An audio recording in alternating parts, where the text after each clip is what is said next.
Goedenavond, hartelijk welkom bij dit webinar van de provincie Friesland.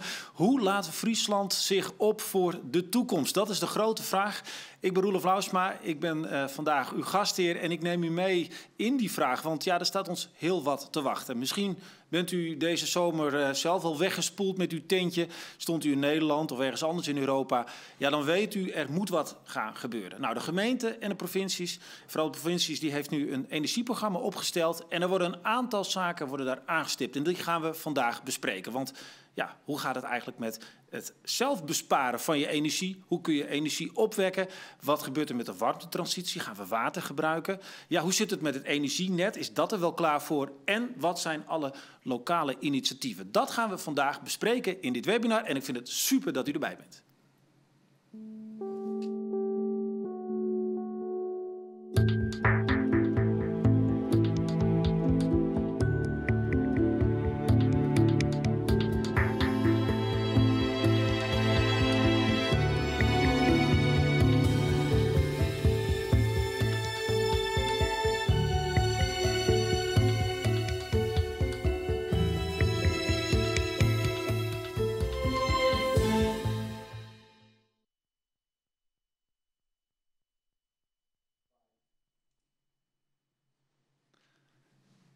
En aan tafel onze gastvrouw van vanavond, Sietske Poepjes, energiegedeputeerde. Sietske, eerst even onze taal, hè, want wij spreken natuurlijk altijd Fries met elkaar. Maar dat is nou wat lastig, of het is wat lastig, want hoe gaan we dit doen vanavond? Ja, dat is een hele goede vraag. En ik denk dat we dat wat instinctief onvlinnen matten. Dus een beetje wisselen van talen doe ik ook vaak in mijn werkzaam leven, maar ik in mijn privéleven.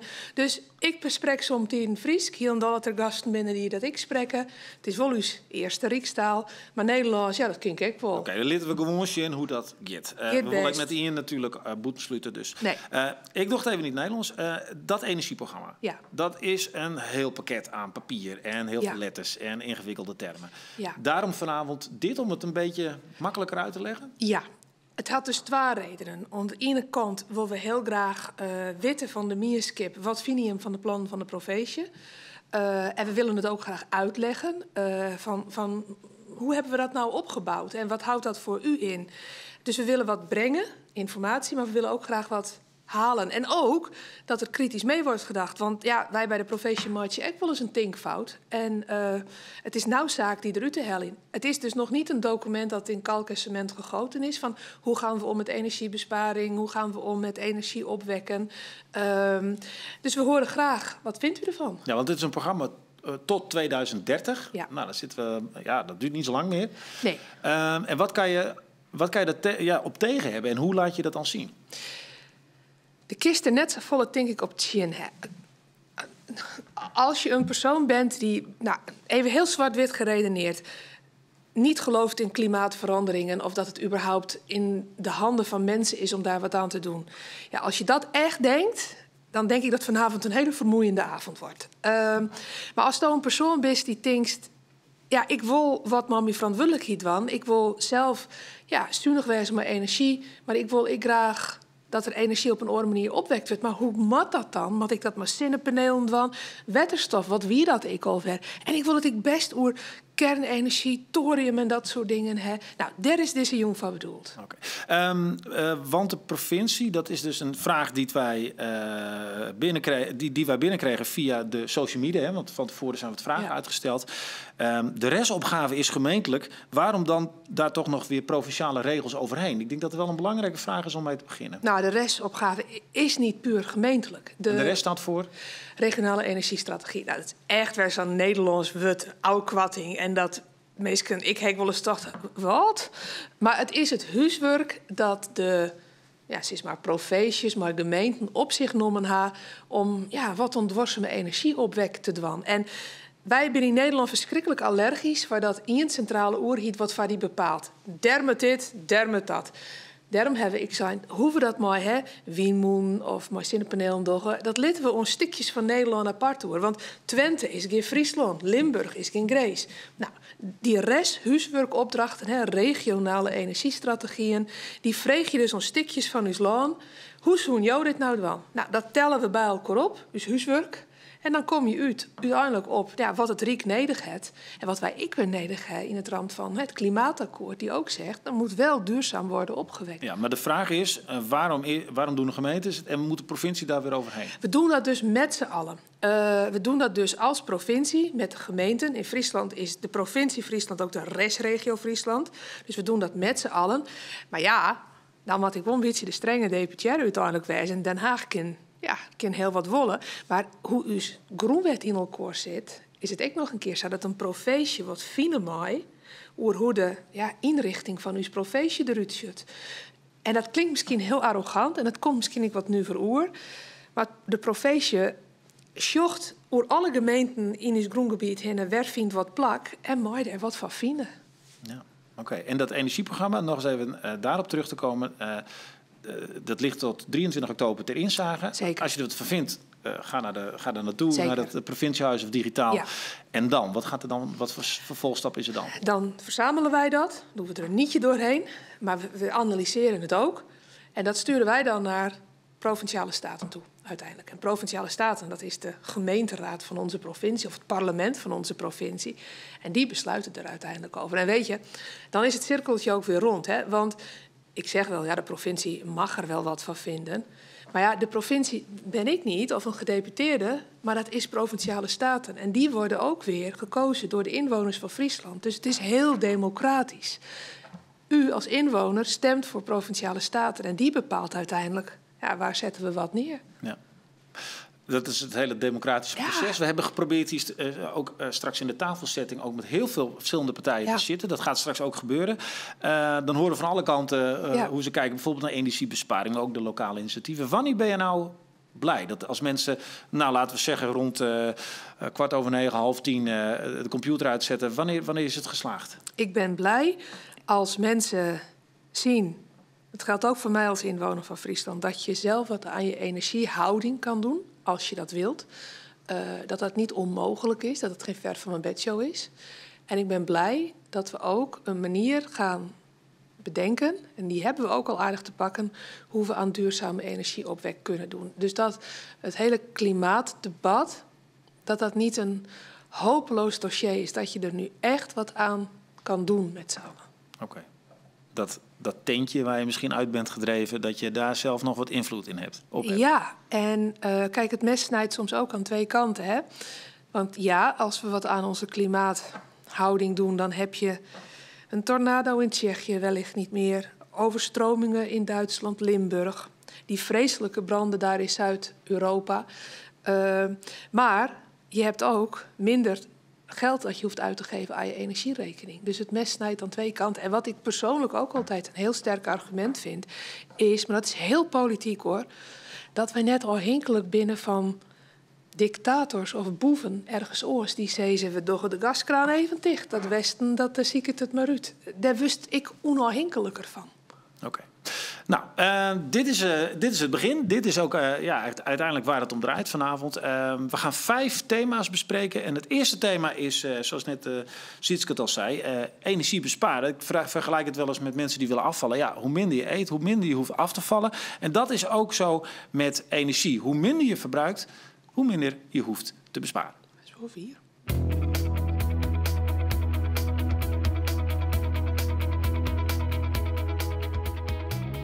Ja, we zijn geïnteresseerd. We hebben het ook al gedaan. En dat is met het oog op de toekomst. We hebben kleinkinderen en die gun je dus ook een mooie wereld. Ja, zeker ben ik wel geïnteresseerd. Ja, waarom? Mijn eigen portemonnee natuurlijk. Maar ook in het belang van de duurzaamheid een kleine bijdrage kunnen leveren aan een algemene duurzaamheid. Dus ik ben zeker geïnteresseerd. Ja. Ik denk dat het sowieso belangrijk is dat we er al aan denken dat het duurzaam winning belangrijk wordt. Ja.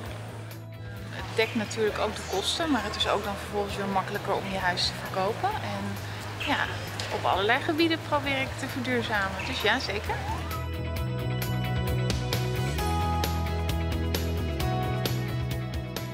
Op dit moment huren wij.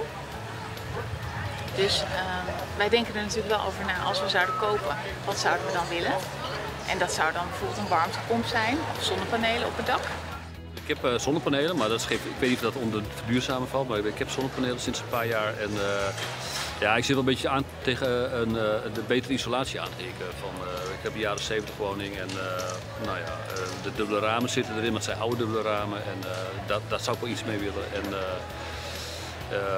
dakisolatie heb ik wel over nagedacht. Sowieso energielabels kijken en dat het goed geïsoleerd is. Ja, en als je dan meer geld te besteden hebt, zou zonnepanelen natuurlijk altijd mooi zijn. Want we hebben natuurlijk heel veel daken. Dus er is heel veel ruimte in de lucht wat we natuurlijk nu onbenut hebben.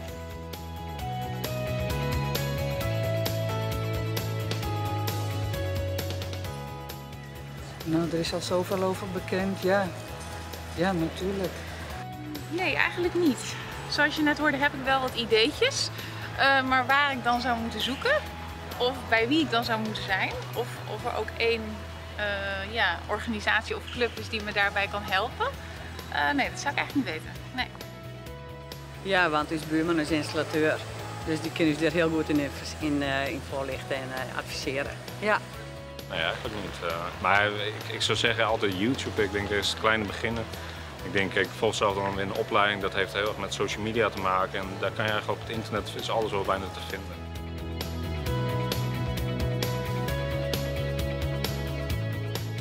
Dat zijn mijn kleinkinderen. Ik gun mijn kleinkinderen een mooiere wereld als waar wij nu voor gezorgd hebben. Omdat dat de kleinste stap is die elk individu kan doen om een soort klein steentje wat je bijdraagt aan het grotere geheel. Het is voor mij heel erg belangrijk omdat ik vind dat we eigenlijk allemaal een soort verduurzamingsslag moeten maken. Ja. Nou, dat je toch, wat ik zei, dat je rekening houdt gewoon met de hele samenleving, ook gewoon met de wereld.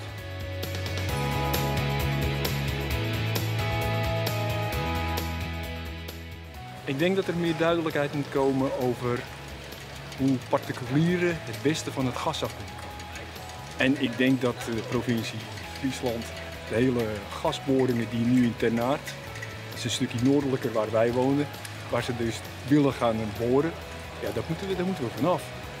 Anders krijgen we dezelfde tafereel als in Groningen. Volgens mij is er al wel subsidie voor op bepaalde manieren, maar dat zou ik niet weten. Dus een soort voorlichting, daar zou ik aan denken. Ja. Zorgen dat je een kleine bijdrage in de financiële investering die je nodig hebt voor die maatregelen, ja, dat zou heel fijn zijn. Dat zou mooi zijn.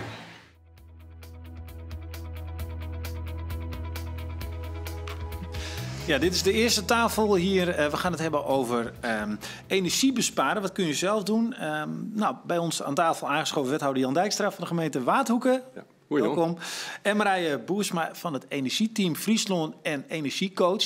Ontzettend leuk. Ik ben heel benieuwd wat je doet. Laten we even kijken naar wat er net al gezegd werd door de mensen daar op straat. Er zegt iemand, ja, ik zou wel wat meer voorlichting willen en nog een financiële prikkel. Dijkstra, is dat niet wat de gemeente al doet? Of? Ja, daar ben we druk mee aan. Ik vind het mooi dat dat zo wordt in zijn film. Want denk, dan ben we dus op een goede weg. Wij moeten mensen uitlezen, maar wij moeten duidelijk maken waar kun je de informatie krijgen, waar kun je het vinden. Ik denk dan zelf aan het duurzame energieloket eerder. Maar het is duidelijk dat mensen dat dus duidelijk nog net weten. Doe er maar weer een werkje, dat moet beter. Ja, hoe kan dat? Hoe kan dat? Het is een proces. Als je 4 wiel in opgangst, dan wie dat nog net in de mode. Mensen moeten daar bekend mee worden. Die ene jonge man die zei, zie je gewoon een op YouTube, vind ik alles. Maar ik weet ook een heel soort mensen die zien uit op YouTube en die weten dat net. Nou, dat is uw taak. Daar maar we zorgen dat ze het aan wel te weten komen. Maar wat doet de gemeente nu al? Nou, we doen een heel soortje.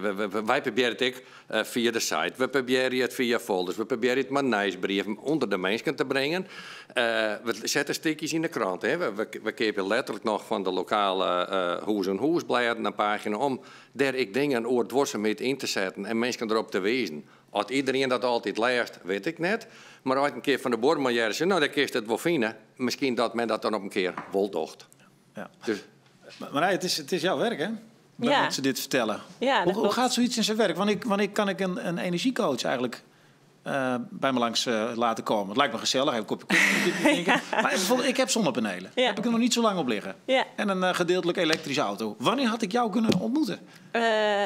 Nou, je kan mij misschien buiten de context ook ontmoeten, maar daar gaat het niet over.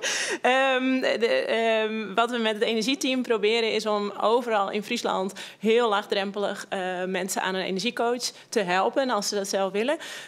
En dat zou eigenlijk dus heel makkelijk moeten zijn. Daar zijn we mee bezig om dat echt zo laagdrempelig te maken. Dus ook via meerdere kanalen. Dus via de gemeentes, via de woningcoöperaties, via de energiecoöperaties, via alle partijen die deel uitmaken van dat team. En waar je dan ook maar staat, of je wel zonnepanelen hebt of nog niet, dan komen we bij je langs. Waar begint het, zeg maar? Waar begint het? Ja, waar begint het? Ja, het begint... het kan op verschillende manieren beginnen. We krijgen bijvoorbeeld wel mensen binnen die zeggen, ik schrok van mijn energierekening. En ik woon bijvoorbeeld in een huurwoning en ik weet niet waar het door komt dat ik zo'n hoge rekening heb. En die mailen dan bijvoorbeeld de woningcoöperatie. En die mensen worden dan doorverwezen naar ons energieteam.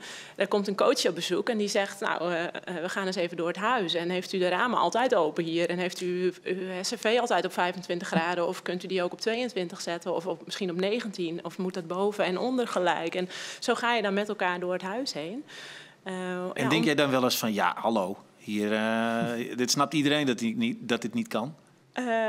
Nee, want dit is niet iets wat je op school leert of zo. Dit moet je... Nee, maar constante thermostaat op 23? Ja, en sommige mensen vinden dat heel plezierig. En ik snap het wel, ja. Je hebt ook mensen die komen ergens anders vandaan... of die hebben het koud, of ja, dat is heel persoonlijk. Ja. Dus dat is heel fijn als je gewoon daarop gewezen wordt... want dan word je er bewust van. Ja, en als je nou bij Sietske Poepjes in Makkum... Hè, ik weet dat ze een heel oud huis heeft... Wat zou je haar adviseren? Want die is al tijden bezig met het nadenken over wat ze gaat doen.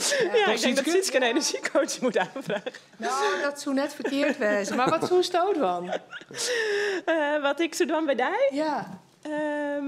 Nou, ik zou zien wie er bij die in de buurt energiecoach of adviseur is. Dus even, want we hadden dat overal door heel Friesland, via diverse gemeentes. Dus ik weet net met jullie toch al in welke gemeente als het Wennis, dus Zuidwest.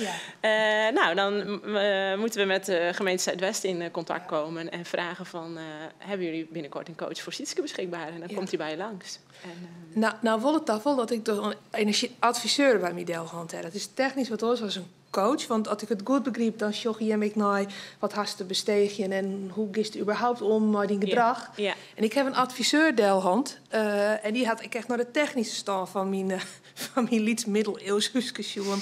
En die had mij dus verteld, werd ik heel blij mee, want dat wist ik op rug net, dat vooral de ruten in mijn huis, dat de grote blieders wien in mijn warmte. Bleeders? Ja, de bleeders is Engels woord, het is voor jou niet. Maar nou ja, blieden, het is wel Fries. In de zin van... Lekker daar lijkt het voor. Daar zie je de energielekkage. En hij hier echt een hele mooie scanner hier. Dat is echt een heel mooi een warmtescanner? Ja, zo'n warmtescanner. Ja. En die richtte die op mijn gevel. En koest dus bijvoorbeeld, ik zie dat auto's die krijgt ontrieden west hier... en die hier nog warmte op de motorkap zitten. Dus het wie een heel gevoelige scan. Ja, dus juist gewoon die voor jou ruten op mijn gevel. Ja. En dan denk ik, oh ja, dat hier vanzelf, dat denk ik. En daar gebeurt, daar moet dat maar gebeuren. Nou ja, hij zei, en dat is wel de essentie van dit verhaal. De hoest net alles direct in één keer te doen. Want soms had je geen yield, soms had je geen tijd, soms had je geen zin. Dus de hoest net direct met dak, isolatie, warmtepompen of weet ik veel wat. Isoleer nou eens die ruten. Ja, want dat is wel een leuke vraag kwam binnen via social media. Ook wel heel belangrijk, denk ik. Het zal jij ook vaak horen.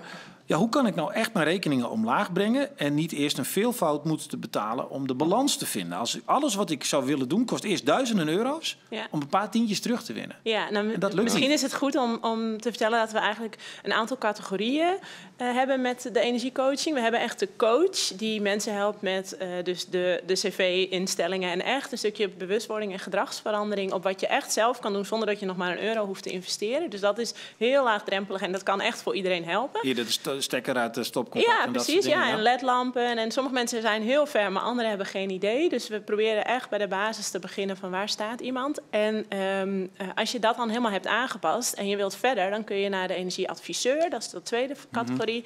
Die kan kijken, nou, wat Sietske net vertelde, die heeft soms een warmtescan. Die kan checken hoeveel isolatie heb je, welke ramen. Nou, alles wat zeg maar echt in de maatregelen zit.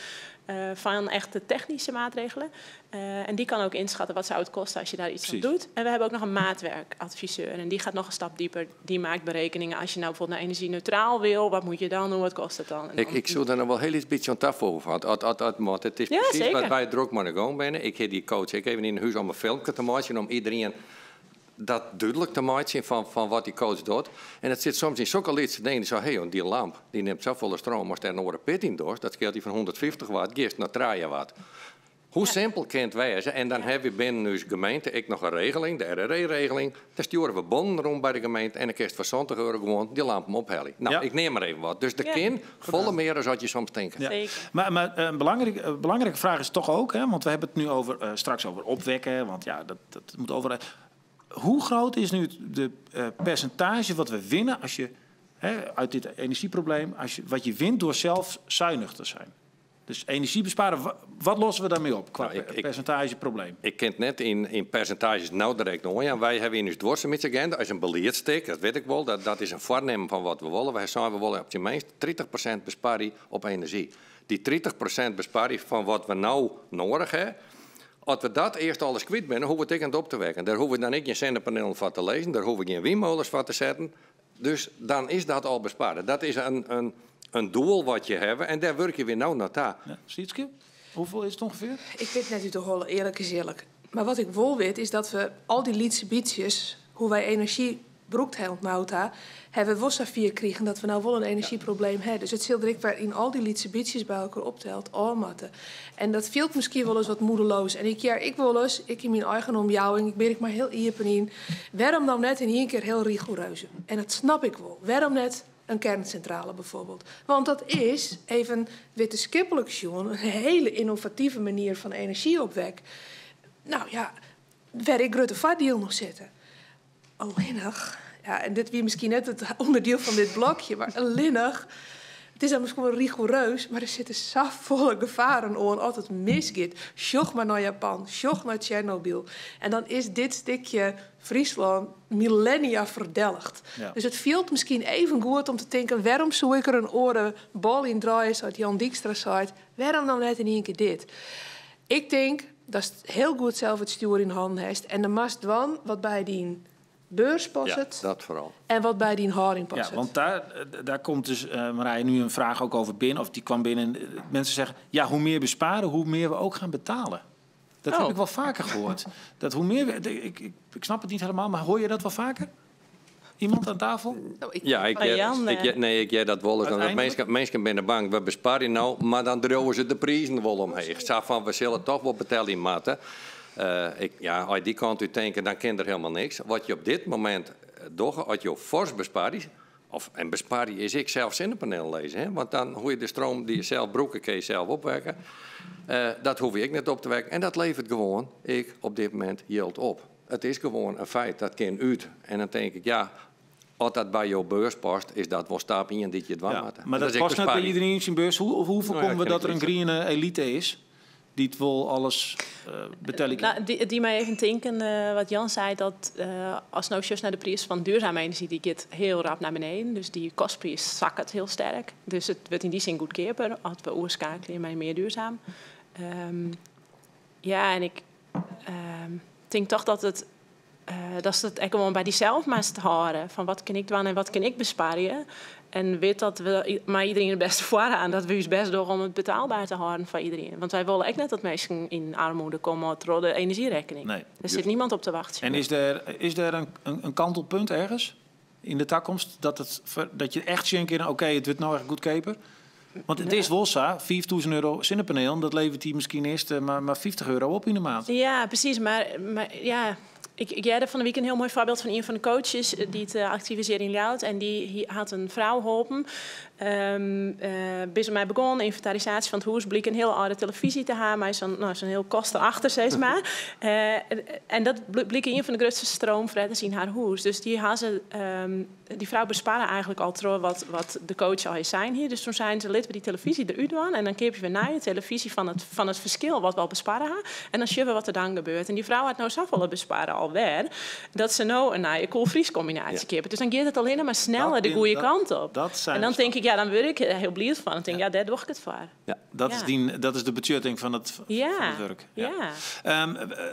Even ter afronding, wat hebben de Friezen nodig van bijvoorbeeld een provincie of van een gemeente om echt die stap te zetten? Yield en informatie, denk ik. Ja, heel plat. Informatie, wat Jan Dijkstreek zei, maar wat Stouw dus ik wil oppakst, is dat moet via de sociale media. Dat moet op alle keer, maar ik de lokale krantjes en dat soort zaken. En gewoon maar teruggaan, onhouden als Stouwrijn. Is er genoeg geld? Ja.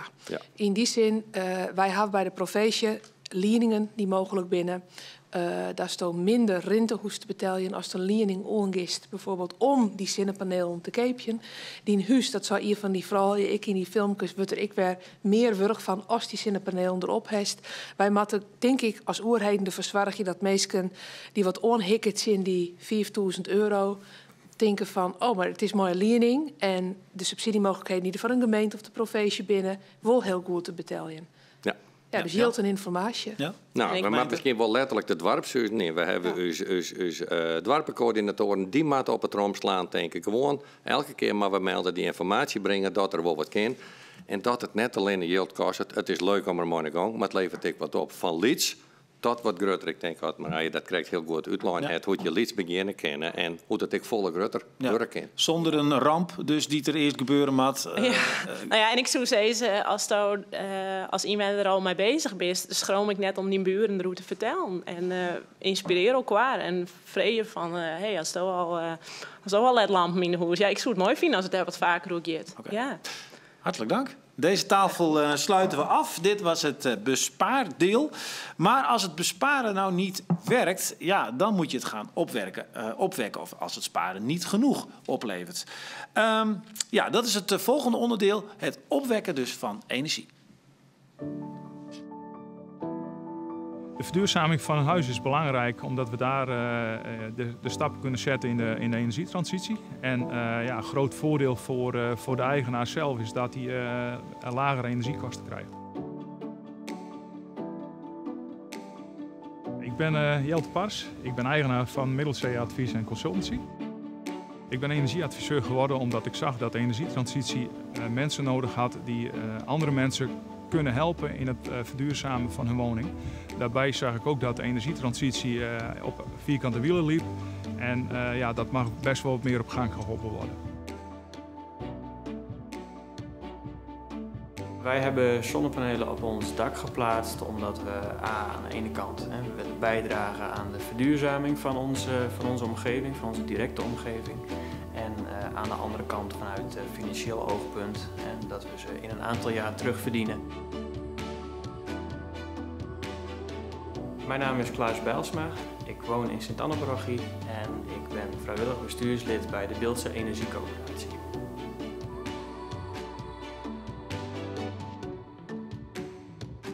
Het voordeel om dit proces aan te gaan met een energieadviseur is dat de energieadviseur je kan helpen om de juiste keuzes te maken voor jouw woonsituatie en om partijen erbij te zoeken die een goede kwaliteit en een goede prijs leveren. Je kan meerdere wegen kun je bewandelen. Hè? Dus in datgene wat ik doe, dan wordt het een compleet verhaal met het advies erbij. En dan kijken we ook naar de zonnepanelen of dat mogelijk is op hun dak.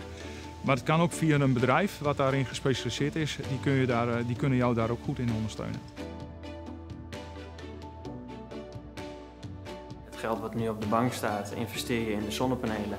En dat verdien je in een aantal jaar terug. En daarna heb je 10, 20, 30, 40 jaar gratis stroom in principe.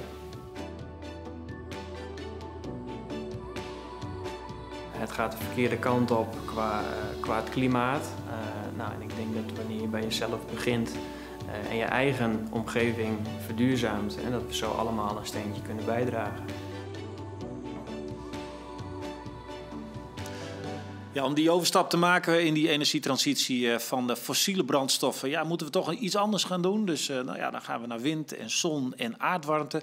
En dit is een nieuwe tafel met mensen die daar mooie ideeën over hebben. Welkom Jan-Willem Sietsma van US Corporatie. En Bart Scholten van Jong Res Noord. Nou, we weten nu wat Res is. Hè? Fijn dat je er bent. En natuurlijk de vaste gast nog even aan tafel, Jan Dijkstra ook. Jan-Willem, om met jou te beginnen. Een coöperatie. Toen ik mijn zonnepanelen erop kreeg, heb ik niet een seconde gedacht, waar zit in Waardhoek een coöperatie? Hoe werkt dat normaal gesproken? Wanneer komen mensen bij jullie? Nou, om te beginnen is het natuurlijk een miste kans. Ja. Rolf, dus, maar goed, het is wel herkenbaar. En wij als US Coöperatie, we zijn een koepelcoöperatie van ongeveer 60 energie- en inmiddels ik wat dorpscoöperaties in Friesland. Dik 24 geleden, 30 geleden gingen we de eerste coöperaties hier. De windturbines op verschillende plekken hier in Friesland, die van de Minskip ik hield opleverden. En dat is tot een coöperatieve beweging zich ontwikkelen. Wat nou de uitdaging is dat, dat mensen zoals die het zonnepanelen op hun dak lezen willen. En als ze dat zelf door en net een coöperatie nodig hebben, dan is dat natuurlijk helemaal prima. Maar dan ben ik een heel soort mensen die haar zelf net een dak. Of die haar vragen van, hoe maken we daar nou mee aan de slag? Hè? In het vorige programma, of in het vorige... de vorige tafel hier met Rekkelhoef, hoe neem je de meesten nou mee aan de hand? En wij zullen als coöperatieve beweging in Friesland, daar wel een heel belangrijke taak van onderop. Dus dat wij de meesten bij de hand nemen kennen. Maar ik de richting aan kennen, waar ze dan heen kennen. Ja. En die richtingen die ben soms...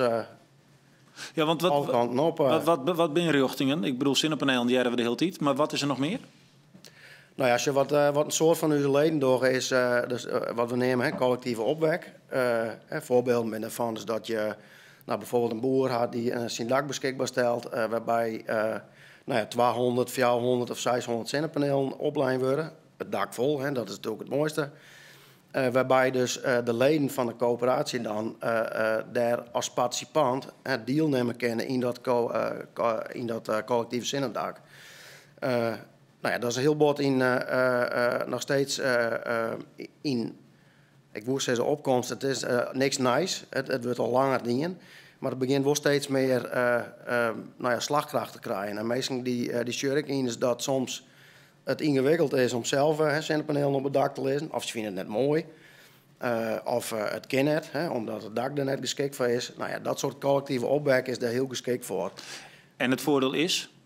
Het voordeel is dat je het yield en dus dat je een collectief zinnendak dus duurzame energie opwekken. En dat je daarnaast door de coöperatieve beweging dat je het collectief door het yield in een minskip houden. Ja, dat yield dat vloeit waarom naar je dorp of naar de wijk. Ja, want ik begreep 800 miljoen per jaar betaal je Friesen aan energie. En hoeveel lekt er voort, zeg maar, om het in de wind van Sietske te hebben? Hoeveel gaat voort bij de Rutendel? Nou, laten we zeggen, een landelijke energieleverancier? Nou ja, de exacte cijfers, dat wak ik net te zeggen. Maar het is wel, als dat in perspectief zet, 800 miljoen euro voor de Friese huishoudens. Van het idee dus dat wij, leven ambitieus zijn, dat de helft van de Friesen nog steeds van dat doen we mijlkoor. En een deel van die besparing om het mijlkoor te doen, dat steken we in ons minskip. Nou, dan ga je het wel echt hoe serieus hield. Ja. En wat u betreft, als coöperatieve beweging vanuit uw coöperatie, mag ik de ambitie lezen. Bart, ik ga even naar jou, want een jonge gast aan tafel. Want daar staat de Jong Res Noord voor. Hè? Misschien even een korte introductie. Ja, eerst Jong Res in het algemeen. Wij zijn een landelijke vrijwilligersorganisatie met eigenlijk een heel duidelijk doel. Zoveel mogelijk jonge mensen een actieve stem geven in deze hele transitie. En dan specifiek in de regionale energiestrategie. Ja. Nou, en je zegt Noord, daar ben ik druk mee bezig. Maar tegelijkertijd ben ik ook vertegenwoordiger voor Friesland. En vanuit Friesland gewoon druk bezig om zoveel mogelijk Friese jongeren te betrekken bij waar we hier allemaal mee bezig zijn. Ja, want waar is bij jou ooit dat lampje gaan branden dat je dacht, dit gaat niet goed? Nou, toen ik een jaar of 8 was, denk ik. Dan krijg je die eerste beelden van de verdrinkende ijsberen en de brandende bossen en zo. En dat raakte me toen heel erg. En ik ben er echt bewust mee bezig gegaan toen ik ging studeren. Milieukunde gestudeerd. En nou dan krijg je toch wel een andere kijk op de zaak. Ja, maar jij zit dus nu aan tafel bij de beleidsbepalers. Ja. En wat zeg je dan? Wat is je invulling? Nou ja, momenteel is mijn boodschap eigenlijk vrij eenvoudig. Namelijk, we willen jonge mensen nu heel graag betrekken, maar we gaan er altijd maar vanuit dat ze dat in hun vrije tijd doen. En laten we daar nou eens slim over nadenken en niet alleen in de vrije tijd jongeren vragen om aan tafel te gaan zitten, maar ook tijdens hun stageplekken, tijdens hun schoolopdrachten, tijdens hun bijbanen zorgen dat zij bezig gaan met die energietransitie en met duurzaamheid. We hebben het nu aan dit is ons onderdeel, is opwekken. Daar heb je vaak een dak voor nodig, of niet. Je kan naar een boerderij kennelijk. Ja. Hoe zie jij dat voor jullie in de toekomst? Ik bedoel, we weten allemaal van de woningnood. Als je geen dak hebt, als je geen tuin hebt om iets in te zetten, hoe doe je dat? Ja. Als je geen dak hebt, als je geen tuin hebt, dan wordt het lastig. Nou ja, dan is het een corporatie dus. Ja, nou ja, precies. Ja, maar dat vind ik er ook prachtig aan. Zo'n corporatie gaat ervoor zorgen dat je toegang krijgt tot iets wat normaal een enorme investering is. Maar is dat waar jongeren over na zitten denken op dit moment? Nou, dat lijkt me wel. Ja, Niet eerst van ik moet een huis hebben? Ik denk dat dat de eerste stap is, ja daar ben ik bang van wel. En als je dan eerst nog €15.000 moet overbieden, dan wordt een investering in zonnepanelen toch wel echt een uitdaging. Ja. Maar het speelt wel. Je ziet het vooral nog in de kleine dingen die ze doen. Steeds meer vrienden om me heen die gaan vegetarisch eten. En een investering in zonnepanelen, dat is lastiger. Maar ik heb het er met vrienden ook wel eens over gehad. Kunnen we niet gewoon als jongeren collectief samen een zonnepark gaan neerzetten? En gewoon bij een coöperatie aansluiten en zeggen, dit is nu van ons, wij wekken onze stroom op. En als wij dan straks een huis kopen, dan hebben we virtueel al zonnepanelen op het dak liggen. Ja. Maar daarop inhakend, maar die jongeren, dat is natuurlijk heel belangrijk om die ik mee te krijgen. En een van uw leden, wie kon vroeger de Silvervloot. En dat ben een soort van u, misschien wel wat grut maar worden. Maar een van uw leden die had de Zonnevloot ooit op tafel gegooid. Waarbij het mogelijk is dat de jongeren dus eigenlijk al vanaf de basisscholen gewoon participeren kunnen in duurzame opwek. Ja. Want wij krijgen natuurlijk geen rente meer van de bank. Maar hoe mooi is het nou dus dat er een soort van Silvervloot rekening open wordt kan, waarbij ik ben, of jongeren of studenten, studenten die, ik weet het, maar dat is ook even naar Bart, die houdt algemeen het vol spaargeld, denk ik. Maar misschien wel dat ze zeggen van, ik wil ik gewoon vanuit het idee dus dat ik mijn bijdrage lever, ik ken een stukje zonnepaneelkeepje van, laten we zeggen, ik al is maar €100. Dan ga je die verbinding. Ja. Dat is een prachtige ontwikkeling. Ja, maar wat je daarnet zei, dat is wel leuk voor de andere gasten hier aan tafel. Want dat is ook een vraag die binnenkwam via de socials. Dat gaat het vooral, ik zal hem eventjes wat samenvatten. Maar dat is het beleid rondom windmolens. Hè. Jij zegt zonnepanelen, laten we een heel veld aanleggen. Of dat mag, weten we niet. Windmolens, daar weten we van, je mag je niet zomaar overal meer doen. En dan komen we eventjes bij jullie. Want hier vraagt dus ook iemand, ik zou wel een kleine windmolen willen plaatsen, maar dat mag niet. Provincie. Hoe kan het dat we daar nog steeds niet uitkomen? Ja, daar komen we wel uit, alleen nog verbinden met Mal Corinius. Ik snap dat mensen graag windmolen gaan willen. Want dat is een oplossing voor heel veel energievraagsstukken. Wat wij als provincie beziekje te doen, is naar het hele plaatsje zien. In de zin van net alleen nog dat het heel wichtig is dat de energie duurzaam opwekst. Dus maar windmolen bijvoorbeeld. Maar hoe ziet het landschap eruit? En besturen, deputaire of wethouderwijze, is altijd dingen ouwaagje naar elkaar. Wat waagt het zwist? En dat moet dan hielden. En de provincie Friesland het zijn. Wij vinden het oorsje van het landschap in Friesland krijgt iets wichtiger dan oeral windmolen zetten. Daarom zou de provincie Friesland net windmolen zetten. Wat is dat nou voor een raar idee? Dat is soms een heel goed idee. Maar het is nou dat de windmolen die er is, die mag upgraden worden tot een bepaalde hichte. Daarvan wordt ik vragen van dat kind toch eigenlijk, dat mag toch volle grutte wezen? Mag ik daarop reageren? Ja? Want dit is natuurlijk wel heel mooi. Sietske zei het zelf al van, we bent net altijd in je. Dat zie je. Ik ben in een gemeente Waardhoek, bij ons ben ons in een park. En daar hebben mensen direct wat minder moeite mee. Uw gemeente zijn, letterlijk zijn, zie je daar maar wat meer rond in. Nou, provinciaal op dit moment kent dat net. En wij binnen, mooi uw inwoners, we zijn al een periode aan de gang, hebben een duurzaamheidsnota versteld van wat wil we dan wel. En daar zit het onder in dat we toch wel eigenlijk op één plek een soort energielandschap hebben willen. Waar we zelf de regie hebben. Ik heb het hier om je heen en nou ik heel tijd. De coöperaties. Fantastisch voorbeeld. Wij willen zelf de regie hebben op dat beleid. En het geldt, maar naar u meer waarom. 4 coöperaties. Via de bedrijven die bij u zitten, daar willen we mooi naar gaan. Nou ja, en dan komen we de provincie, dan maken we elkaar weten te uitzoeken. Het is net zo dat we nou elkaar lichtje om elkaar stenen. Wij vragen van ons rieën, maar we dit verder onderzoeken straks. En Jan-Willem, hoe lastig is het als corporatie om in dat spel daartussen te zitten? Is dat wel eens frustrerend? Ja, dat is zeker wel eens frustrerend. Omdat wij hebben natuurlijk te krijgen met mensen die het echt weten wat ze toe hebben, maar die dat in hun vrije tijd doen. Onze coöperatieleden, dat zijn leden die met een bestuur actief zijn en die dat als vrijwilliger zeg maar erbij doen. Maar dat betekent net dus dat die net een serieuze taak hebben in het hele klimaat van de energietransitie. En dat is maar ook wel ik zie je. En ik denk gelukkig een heel. Maar wat heeft hem nodig? Want dat is misschien nog een belangrijkere vraag. Wat heeft hem van deze 2 oerheden nodig? Nou ja, het best zeker, want als je het houdt over de coöperatieve beweging, dan is het zowel op gemeentelijk niveau als op provinciaal niveau. En vanuit uw coöperatie is het natuurlijk heel wichtig dus dat wij goede afspraken maken met de provincie. Daar ben ik bot met de wanden om met de provincie met elkaar rond de tafel dingen zetten van hoe geven we nou de verzwaring, dus dat we de versnelling maken kennen. En wat wij dan wel eens benemen is dat we, als je versnellen willen, dan moet je de vertraging uitslaan. En die vertraging, daar hebben we zo nog wel eens last van. In ambtenarij bijvoorbeeld? Nou, net eens zozeer, want er is echt wel, en natuurlijk heb je daar soms last van, maar wel in de versnippering van het landschap. Okay. Wij hadden, het is, de vraag die Stoel aan het begin stelt, die is heel belangrijk. Van waar melden we u? En het is ik aan u en dat is ik uw ambitie, maar ik uw opdracht. Dus dat het eigenlijk de komende jaren net meer wijzen mag. Dus dat Roelof zonnepanelen op zijn dak lezen wil. Dus dat hij dan net weet dat hij zich melden kan bij een coöperatie.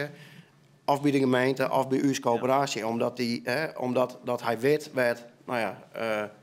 wat Abraham de Mosterd helpt. Ja. Resume, Sietske? Vertraging, Druut Helly? Ja, maar net helemaal.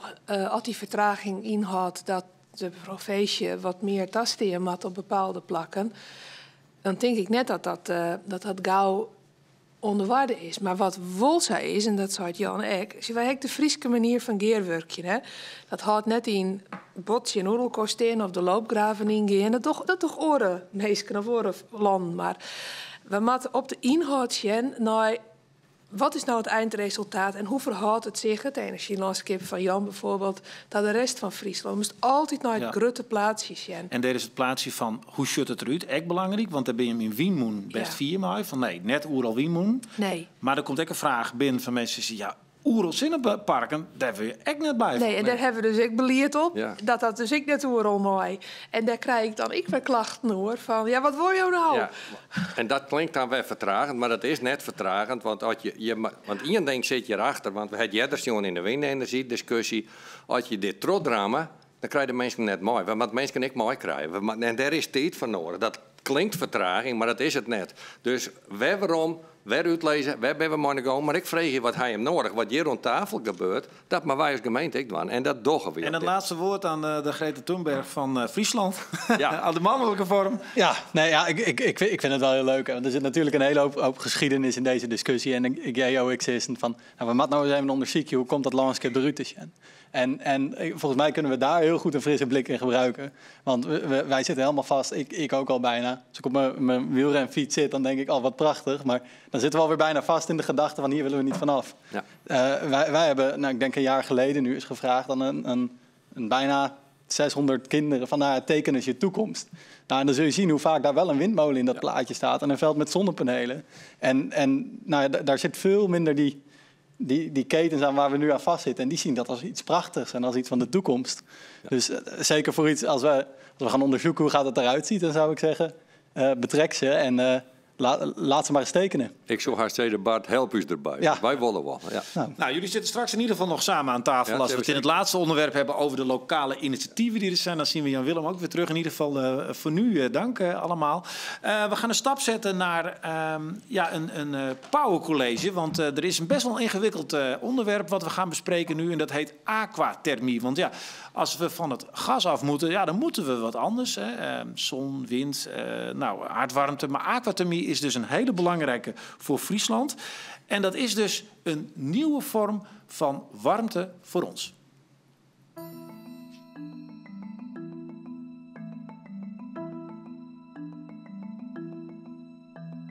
De motivatie om voor aquathermie te kiezen, dat was vooral omdat we een duurzaam verwarmingssysteem wilden.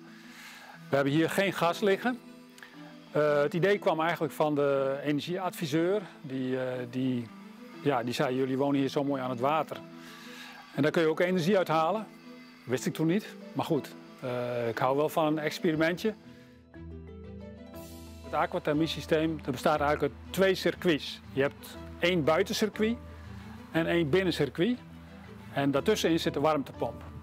En dat buitencircuit, dat haalt met een warmtewisselaar in het water, haalt hij de energie uit het water, brengt het naar de warmtepomp. En de warmtepomp die brengt het vervolgens over op het binnencircuit. Maar wat ook een belangrijke factor is hoeveel energie je nodig hebt. Dus als je ervoor zorgt dat je een huis hebt die weinig energie nodig hebt, dan hoef je dus ook weinig energie uit het water te halen. Dus ja, zo zit dat principe een beetje in elkaar. Dus enerzijds heb je dus de warmtepomp en buitencircuit en binnencircuit. En vervolgens, als je weinig energie voor je huis nodig hebt, ja, dan hoef je ook weinig te gebruiken.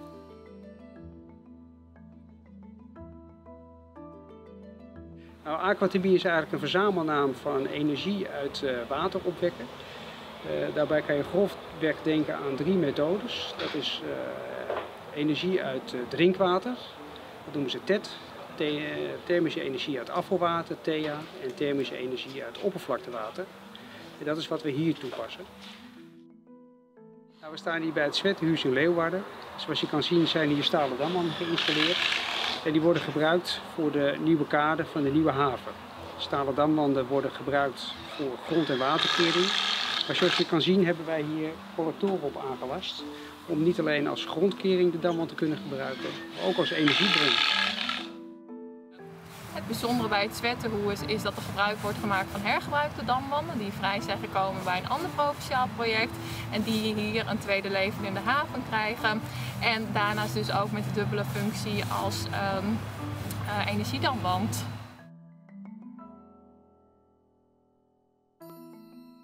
Warm Heeg is een initiatief van bewoners uit het dorp Heeg. Het is allemaal begonnen met een duurzame dorpsvisie die we in 2012 hebben gemaakt. Een van de doelen die we in de dorpsvisie hadden opgenomen is dat Heeg energie-neutraal zou moeten zijn in 2025. Nou, dat betekent van het aardgas af. En om te beginnen natuurlijk enorm veel energie besparen, maar ook die fossiele brandstoffen kwijt. En inmiddels, een paar jaar later, was er een energiecoöperatie opgericht door mensen in het dorp. De energiecoöperatie bedacht het idee om te kijken of we een warmteoplossing voor het dorp zouden kunnen bedenken. Gebaseerd op warmte uit het Heegermeer, want we hebben een groot meer voor de deur liggen. Dus dat leek ons een mooie combinatie en zo is stapsgewijs Warm Heeg ontstaan. Maar het mooie voor heel Friesland is eigenlijk dat heel veel plekken aan het water liggen. En dat hoeft niet eens een meer te zijn. Als je een flink kanaal of een flinke vaart hebt, heb je ook al voldoende stromend water. Daar gaat het eigenlijk om. Als je een beetje stromend water hebt, dan kun je er heel veel energie uithalen. Er is ook berekend dat 40 tot 50% van de benodigde energie voor de energietransitie, voor de warmtetransitie, voor de bebouwde omgeving gehaald kan worden uit oppervlaktewater. Dus de potentie is heel groot en vooral hier in Heeg is het super groot natuurlijk. En wij weten natuurlijk allemaal hoe mooi dat is, dat water in Friesland. Zeker als je ook nog wel eens bij het Koetsenzielen komt. Maar iedereen heeft natuurlijk in Friesland water om zich heen. Kanalen, meren. Ja, en hoe belangrijk is dat dan voor die transitie? Het is een moeilijk woord, zegt Sietske net ook al. Want ja, wat is het nou eigenlijk? Nou, het is de verandering. Het is de overgang naar wat anders. En ja, hoe gaan we dat doen? Dat horen we van Jeroen de Bruin. Hij is van het adviesbureau Waterprof in Utrecht. Welkom Jeroen, fijn dat je er bent. Je bent veel bezig met energie en water. Doet het voor veel provincies. Probeert daar ook met aquathermie. Ja, probeer je een oplossing te vinden. Ja, wat hebben we eraan en wat is het beste voor Friesland? Jij krijgt nu van ons een minuut of 10 om in een Power College lekker thuis ons te overtuigen wat de voordelen zijn van aquathermie. Veel succes! Ja, goedenavond allemaal en dankjewel Roelof dat ik het woord krijg. Ik ga snel aan de slag, want het is inderdaad een Power College. Ik slide meteen even door. Wie ik ben Jeroen de Bruin. Ik werk dus inderdaad, zoals Roelof aangaf, bij Waterprof. Klein bureau wat zich bezighoudt met watervraagstukken en duurzaamheid. En de afgelopen 2 jaar heb ik veel ervaring opgedaan met het thema aquathermie. En vandaag wil ik jullie even snel meenemen in welke warmteoplossingen er nou eigenlijk allemaal zijn. En zal ik ook even kort ingaan inderdaad op aquathermie. Maar eerst even een stapje terug. We hebben het vandaag ook al gehoord. Want waarom willen we die warmte nou eigenlijk? En dat is dus omdat het klimaat verandert. En ik vind dit een hele mooie afbeelding die laat zien hoe door de tijd heen het steeds warmer wordt. Heel veel helderder dan in dit soort kleuren kan je natuurlijk niet weergeven. En door die uitstoot van fossiele brandstoffen is dat heel snel gegaan. En we zitten al zeker boven de 1 graden opwarming op de wereld. En die moeten we met z'n allen binnen de 1,5 graden en zeker binnen de 2 graden gaan houden. Om die effecten van hitte en ook wateroverlast zoveel mogelijk te beperken. En de aardgastransitie gaat daar echt wel, of de warmtetransitie, zeker een deel van de oplossing zijn. Er zijn natuurlijk meerdere redenen om met aardgas te stoppen. Ik vind dat mooie ontwikkelingen te zien zijn in Groningen, waar we er vanaf gaan. Tegelijkertijd kijk ik ook met verbazing over wat er nu in Friesland gebeurt. En daarom zou ik ook zeggen, des te meer reden om met elkaar aan de slag te gaan. Want hoe doe je dat precies? Naast het isoleren en energie besparen kan je grofweg 3 opties onderscheiden. Te beginnen met elektrische oplossingen. Voor veel van jullie misschien wel bekend, de warmtepomp. Een systeem waarmee je warmte uit de lucht, uit het water of uit de bodem kan halen. En waarmee je een woning kan verwarmen. Kan iedereen ook zelfstandig doen. Het is echt een individuele oplossing, zou je kunnen zeggen. Andere bekende oplossingen voor jullie ook misschien, het zijn hernieuwbare gassen. En dan hebben we het over groen gas of waterstof. Groen gas is een gas wat je haalt uit organisch materiaal door dat te vergisten. En dat kan je eigenlijk net als aardgas gewoon in je huis gebruiken. Het probleem is alleen, we hebben het niet overal. Dus met dit soort gassen is het een vraag van waar ga je het op een slimme manier inzetten. En als je gaat praten over groen gas, dan is dat bijvoorbeeld in monumentale panden of landgoederen die je op een moeilijke manier kan isoleren, waar weinig andere opties zijn. Als we praten over waterstof, daar heb je op dit moment nog heel veel groene energie voor nodig, die je eigenlijk ook heel goed op andere plekken kan gebruiken. Daarnaast is ook nog de opslag heel erg duur, dus ook hier bedenk slimme oplossingen. Zet het bijvoorbeeld in de industrie, die hoge temperaturen nodig hebben, maar in de woningen zal dat waarschijnlijk dus nog wel even duren voordat dat op grote schaal gebruikt gaat worden. Wat dan wel, denk je misschien nu naast de elektrische oplossingen, collectieve warmte. Ik denk dat dat een groot stukje van de puzzel gaat zijn. En dan praten we over warmtenetten. Warmtenetten is een netwerk van leidingen onder de grond en die transporteren warm water van een bron naar een woning of naar een gebouw. En die bron die kan dus duurzaam zijn. En eigenlijk kan je daar een onderscheid maken in 3 bronnen. Allereerst restwarmte. Dan kan je bijvoorbeeld denken aan warmte die vrijkomt bij de afvalverbranding. Die kan je goed hergebruiken. Dat zal vast in Friesland op een aantal plekken ook gebeuren. Het is best wel lokale warmte die je niet overal hebt. Ten tweede heb je geothermie. Dat gaat over aardwarmte. Dus warmte die je diep in de grond kan oppompen. Vaak gaat dat dieper dan 1 kilometer. En dat is heel warm water. Maar aan dat diep boren hangt ook wel een prijskaartje aan. En om deze oplossing betaalbaar te maken, moet je er wel heel veel woningen tegelijkertijd op aansluiten. Dat is dus bijvoorbeeld interessant in grotere steden.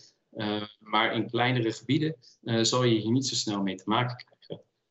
Dan kom ik bij de laatste bron wat ik mooi vind om te zien dat Friesland er zoveel aandacht aan besteedt. Aquathermie. Aquathermie gaat over warmte uit water. En dat kan oppervlaktewater zijn, zoals plassen, rivieren, kanalen en sloten. Maar ook bijvoorbeeld uit het afvalwater, zoals hier rioolleiding die onder de grond loopt.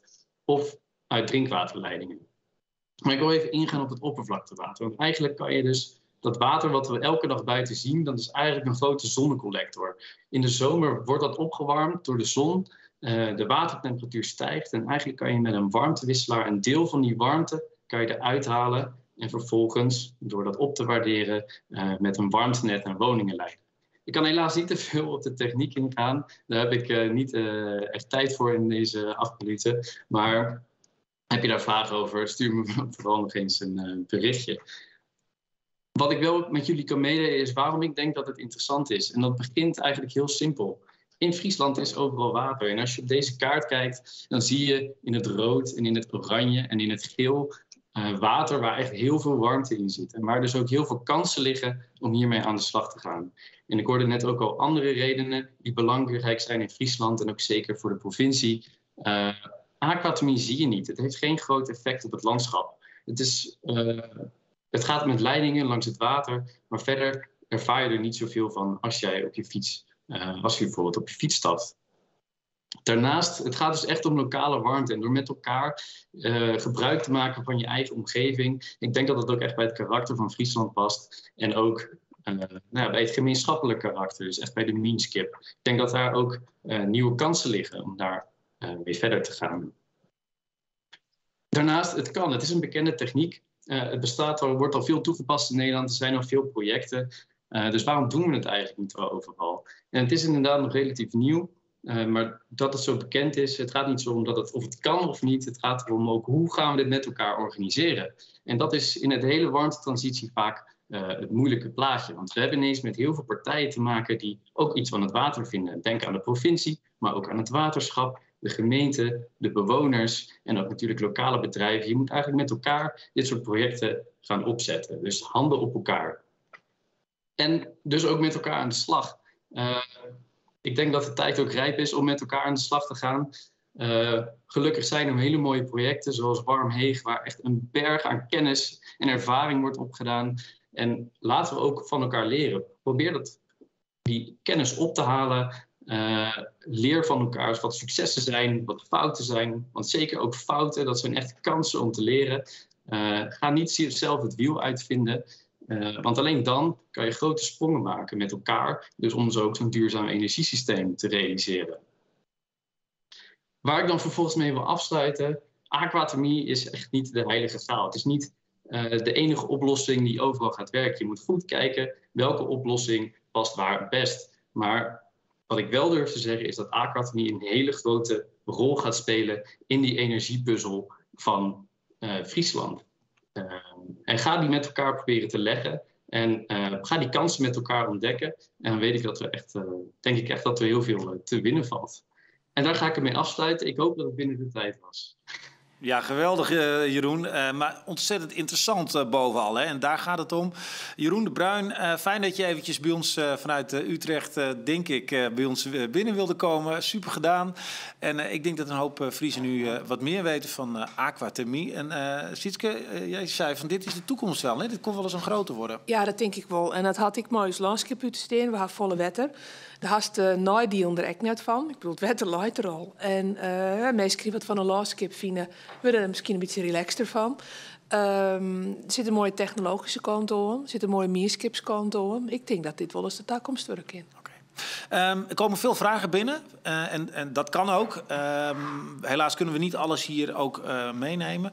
Maar wat we wel gaan doen, ze worden allemaal meegenomen in de reactienota en daar krijgt u ook bericht van. Dus elke vraag is niet een vraag die zomaar wegvliegt. Dat gaan we proberen zo goed mogelijk te beantwoorden. Dank ook voor het stellen van de vragen. En Jeroen, dank je wel. Ja, we gaan naar het volgende, want we hebben er allemaal wel over gelezen en over gehoord. En dan denk je af en toe dat je de krant openslaat van, hoe kan dat nou? Dan bouwen ze ergens een nieuwe woonwijk en dan hebben ze allemaal zonnepanelen. En dan dan is er geen aansluiting op de stroom, want dan kan het net het niet aan.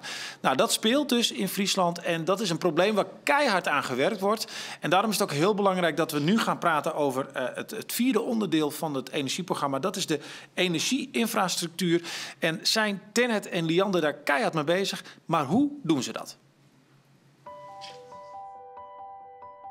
Ik ben Christel Pieper, ik ben relatiemanager bij Liander. En dat betekent dat ik in overleg ben met gemeenten, energiecoöperaties, woningbouwcoöperaties. Om te horen wat voor plannen voor de toekomst zij allemaal hebben. En of we dat passend kunnen krijgen op het energienetwerk.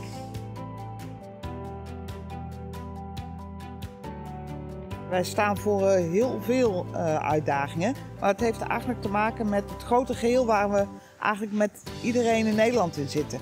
Ofwel, wat wordt het energiesysteem voor de toekomst? Hoe gaan we het regelen met het terugleveren van stroom? Wat voor stroom heb je nodig? En hoe krijgen we dat een beetje in balans met elkaar? Elektriciteit wordt energiedrager van de toekomst. Dus het net moet eigenlijk verdubbeld worden in een decennia. Waar we eerst misschien 6 decennia de tijd hadden om het uit te rollen, ja, moet het nu snel worden opgeschakeld. En dat vraagt nogal wat van de betrokken partijen. Ik ben Gerard van der Schaar, mededirecteur en eigenaar van MG Energy Systems.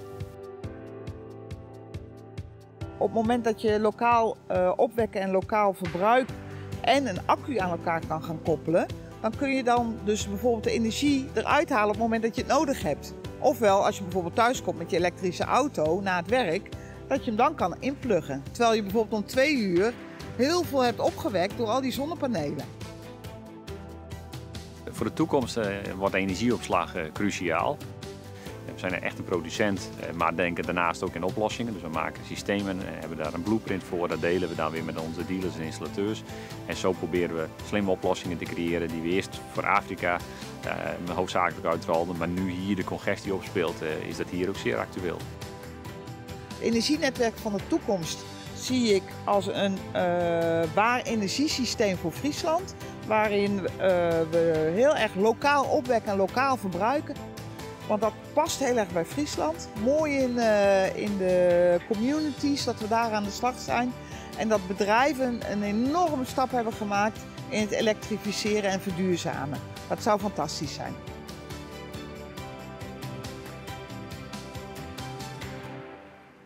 En inmiddels aangeschoven vanuit het weiland Christel Pieper. Ja, daar liep je mooi van Liander, relatiemanager. Met een helm onder de arm. Ja, ik miste het al. Ik denk, waarom heeft ze de helm niet mee? Nou, fijn dat je er bent. Ja, toch wel een heel belangrijk punt hè, in de discussie over energie. Want ja, in één keer wekken we allemaal energie op. Doen we wat we moeten doen en dan kan het nergens heen. Hoe frustrerend is dat om af en toe nog daarmee bezig te zijn vanuit jouw werk? Denk je ook af en toe van schiet eens op man. Nou, frustrerend is het niet. Het is een enorme uitdaging, dat niet alleen. Maar het zit er een beetje in wat jij zegt, van opeens. Dus het is heel hard gegaan met alle opwekken en de duurzame energie. Dat is natuurlijk fantastisch. Want als we uiteindelijk kijken waar we het voor doen, is zeg maar in de klimaatdoelen om die te behalen. Natuurlijk nog wel ruim de tijd voor. Maar er is een soort vliegwiel ontstaan hè, in deze samenleving. Ja, want ik krijg vragen binnen van mensen die zeggen, hoe kan het nou dat Liander dit niet wist? Dat is al heel lang bezig en dat het nu pas aangepakt wordt. Ja. Nou, dat is natuurlijk wel dat je het al langer weet, maar dat je de tijd nodig hebt om het net aan te passen. Je moet je voorstellen dat het net is neergelegd, zeker het Friese net, om uit de stopcontact te halen. Maar om het er weer terug in te brengen, dat is een totaal ander verhaal. Het is eigenlijk net alsof je zeg maar, het wegennet wat we hebben, dat het allemaal eenrichtingsverkeer was. Maar dan we zijn zeg maar, de spelregels aan het veranderen geweest, zonder dat we eigenlijk hoe het structureel hebben nagedacht van hoe dat dan zou moeten veranderen. En wanneer is dat kantelpunt geweest voor jullie? Nou, ik denk dat het de laatste 2-3 jaar heel hard gegaan is. En er zijn collega's die hebben ook heel veel moeten leren van hoe je dat dan moet gaan doen. Ik heb zeg maar een collega, Katrines Bauma, werkt al 35, 40 jaar bij Liander. En ze fantastisch kan die vertellen. En die vertelt ook altijd, die eigenlijk de eerste transitie heeft plaatsgevonden toen de boeren in Friesland, toen moesten ze met een kanon het voer van de koeien in een soort silo moesten ze schieten. En daar was eigenlijk het energienet helemaal niet op ingericht. En toen is eigenlijk de eerste transitie heeft die plaatsgevonden. En dat is tegelijkertijd een beetje de oorsprong van het probleem van Friesland. Omdat toen is zeg maar dunne infrastructuur aangelegd, want dat is wat we nodig hadden. geworden. Ja. Maar aan die dunne kabels zijn ook die grote zonneparken of grotere zonneparken gekomen. En dan krijg je, zeg maar, vanuit de techniek krijg je spanningopdrijving. Nou, en daar zitten we middenin. Ja. Sietske Poepjes zit ook aan tafel, omdat die als provincie natuurlijk ook een rol hebben. Zeker. En dat heeft dan vooral meer te maken met jullie kunnen niet in één keer allemaal huisjes gaan aanleggen en ook stroomkabels gaan trekken in je vrije tijd. Het heeft veel meer te maken met het lobbywerk, hè? Hoe zit dat? Nou ja, het is een verdeling van verantwoordelijkheid, verdeling van verantwoordelijkheden. De netbeheerders gaan over die infrastructuur, waar komen de kabels en de stations die daarbij horen. Daar gaat een provincie niet over. Maar wat wij wel zien, het woord oliemannetje valt ook wel eens bij dit soort dossiers. Maar ook dat je elkaar niet mist wat informatie betreft. Dat het goed is dat er in Friesland in ons geval tafels zijn waar de planners van nieuwe woonwijken, de ambities van een provincie bijvoorbeeld, mensen zoals Christel en haar organisaties aan tafel zitten, zodat ze precies weten, oh, daar wordt dan dat gepland, dan moeten we nu dat daar doen. Dus dat is de verantwoordelijkheid van de provincie. Maar en gemeentes, neem ik aan. Ja, zeker. Ja. Want dat ging wel eens mis in het verleden, bijvoorbeeld? Dat gemeentes begonnen te bouwen en dat jullie het niet wisten? Nou, kijk, mis is het eigenlijk niet. Het is meer van dat je met z'n allen in een bepaalde ontwikkeling zit. Energietransitie heeft alles te maken met ook een sociale verandering die er aan het plaatsvinden is. En ook hoe we het met elkaar organiseren. Dus was het eerst zo dat collega's van mij die maakten, zeg maar, op basis van ontwikkelingen maakten ze 4 investeringsvoorstellen, 10 investeringsvoorstellen. Nou, ik hoorde vorig jaar hebben ze er 70 gemaakt. Dus dan zo'n verandering is er aan de gang. Het is niet alleen die duurzame energie die aan het veranderen is, waar die transitie plaatsvindt, maar ook de enorme economische ontwikkeling. Ja, dus het gaat twee kanten op. Maar het lijkt me wel dat als je als verantwoordelijk gedeputeerde al deze plannen bedenkt en iedereen aanjaagt om duurzame dingen te doen en stroom op te wekken, dat je dan wel een partij nodig hebt die zegt, we gaan het voor u regelen, mevrouw Poep. Ooit is het een recept voor ongeluk. Dat is hartstikke weer. Maar hoeveel... Nou, toch bepaalde dingen te doen.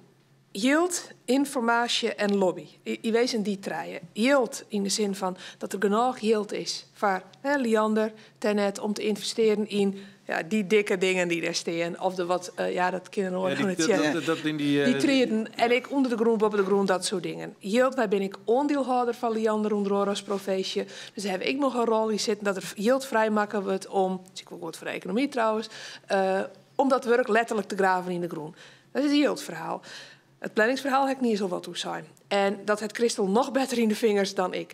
Ja, en het treden, en dat is wat meer voor een langere termijn, maar dat moeten we wel heel toek mooi zien al doen, is het lobbyverhaal. Want de energiewet is ik makken in een tijd dat het energielandschipper heel oors bijlaai. Hij is de eerste keer maar teruggekomen. Nou, splitsing van bedrouwen, dat was al een hele discussie. Maar net het feit dat er heel veel mensen waarom leverden dan het net. Dus die wet is ik verschrikkelijk. Je wees een verouderen daar terug. Maar die wet die bepaalt wel voor de Lianders en de Tenet hoe zij hun yield besteden mooien. En dat zij net opslaan mooien, toch? Dat zij op een bepaalde manier hun yield alleen nog maar om transport broeken mooien en net om wat nijs. Nou ben ik even heel erg op Hatelien dit ontverwinnen. Ja? Maar wat nijs is een opslag of een transformator, helemaal vol knals met batterijen. Of met wetterwarmte ondergang. Kortom, het yield toek, maar even out of the box. Oors investeren. Daar zocht het Riek en de autoriteit, daar weet ik de naam altijd van kwijt. Die ACM. Die zocht er heel streng naar. En dan krijg je gewoon een boete als het verkeerd investeert. Okay. Ja. Dus Thomas naar Den Haag. Ja, maar heel goed wetende ik wat Liander bijvoorbeeld echt nodig had om flexibeler in haar yield te wijzen, dat daar deel te lezen. Oké. Dan dit is een beetje wat boven de burgers gebeurt. Daar hebben wij helemaal geen verstand van. Dan wil ik nou naar huis staan. De wekst op. Christel, even naar de toekomst. Het is nou nog net helemaal mogelijk, maar de zuiden staat ek. Dan plugst een elektrische auto in. En als er zelf weer wat stroom nodig is, pakt hem weer waarom van die auto. En dat ben techniek een beetje moet uitdenken. Ja, en dat is er ook al. Wat in een burger dwan, zeg maar, in de toekomst om dat stroomnet net te volle te belasten? Nou, je kan bijvoorbeeld. Nou ja, als ik denk in het dan kun je bijvoorbeeld bij Gelieks gewoon al je machines, oorwasmachine, de wasmachine, hoe daar is omzetten. Want als je dan maak je zinnepanelen aan, want dan broek je gewoon de zinnenergie om je apparaten om te dwaan. En tegelijk met de elektrische auto, dat kan dan ook. Dus dat is gewoon heel logisch, want dan wek je op en dan broek je het. wat je opwekken voort naar de broeken, want ik moet het net waarom die groening. Nee. En we krijgen een vraag binnen van de meeste steeds. Ja, wij broeken al jaren zonnepanelen en die slaan we op in batterijen. Zodat we er een hele lange tijd van broeken kunnen. Wat is daar de toekomst van? Nou, we denken dat echt de toekomst wordt. De verwachting is echt dat je, nou kun je nog met SDE-subsidie kun je zonnepanelen kopen. Dat die speciale subsidie, dat die op den duur, dat die verhoort in misschien wel een subsidie voor die batterijen. Dat je een thuisbatterij hebt en je zonnepanelen, je hoort de energie stop je in die batterij en het haal je eruit op het moment dat je het neder gaat. En hoe lang kun je dan daarmee? Nou, dat is binnen een thuisbatterij, maar die techniek en die gaat heel hut.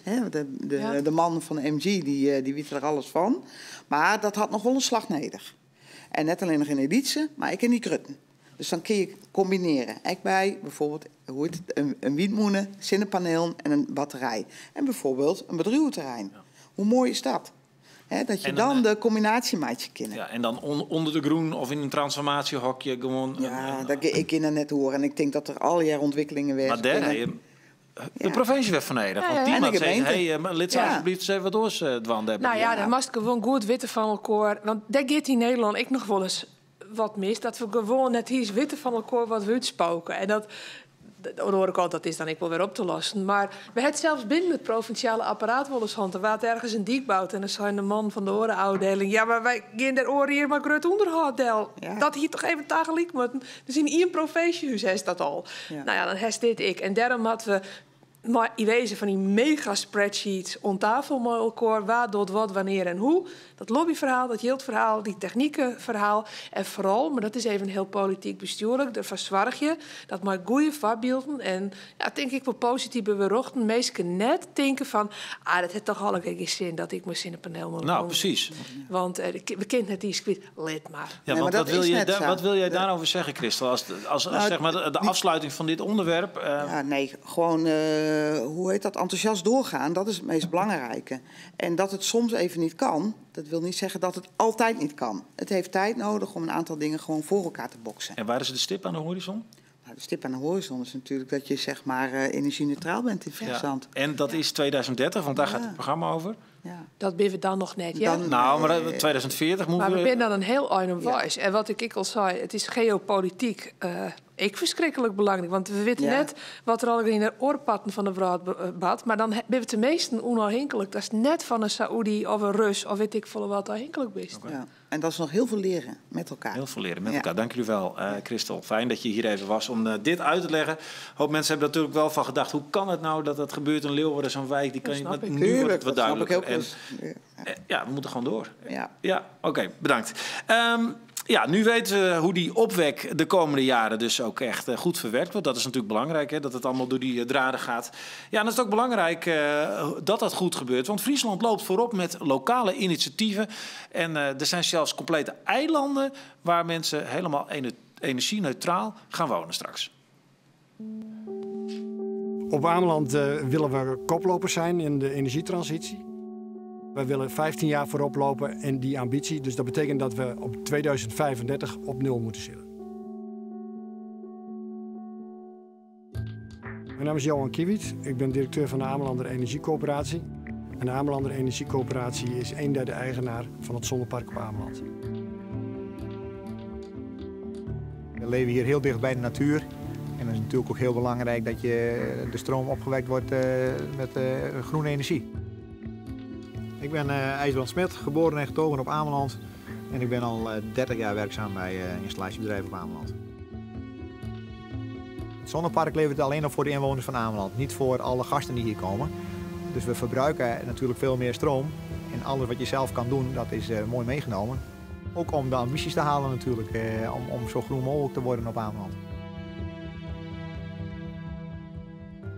Het grootste voordeel van die lokale initiatieven is dat je de mensen kent. Dus iedereen kent Johan Kiewiet van de Energiecoöperatie. En als je adviezen nodig hebt, dan weten ze mij heel snel te vinden. Dan bellen ze me op en dan zeg ik, maken we een afspraak, kom ik vanavond even langs. 30.000 mensen op Ameland. Ja, en het zonnepark levert voor 3.000, dus alleen voor de inwoners. Elke stap die je zelf kunt doen, dat is ook mooi meegenomen. Want we hebben elkaar nodig hier en dat weten we ook van elkaar. Omdat de lijntjes hier kort zijn. je blijft ook vernieuwen elke keer. Omdat je nog niet klaar bent. Dus eigenlijk is ook de vraag, moet je wel helemaal klaar zijn? Want nu kun je elke keer blijven vernieuwen. De ambitie van Amelander Energiecoöperatie is dusdanig veel duurzame energie te maken op Ameland zelf, dat we ook verbruiken. Dat je je eigen stroom opwekt op een duurzame manier. Ja, en hiermee komen we aan het laatste onderwerp uit het energieprogramma. En dat zijn de lokale initiatieven. Een hele tafel weer vol. Ze zaten hier toch nog gelukkig. Jan-Willem Sietsma, bestuurslid van US Corporatie, energiecoach Marije Boersmeijer. Bart Scholten van Jong Res Noord en wethouder van Waardhoeken Jan Dijkstra. Welkom allemaal. Toch een heel belangrijk punt dit, denk ik. Hè? De lokale initiatieven, dat moeten we een beetje zien vast te houden. Jan-Willem, jij zit helemaal in die lokale initiatieven natuurlijk bij dat US Corporatie. Wat is soms de vonk die nodig is om mensen mee te laten doen in zo'n initiatief?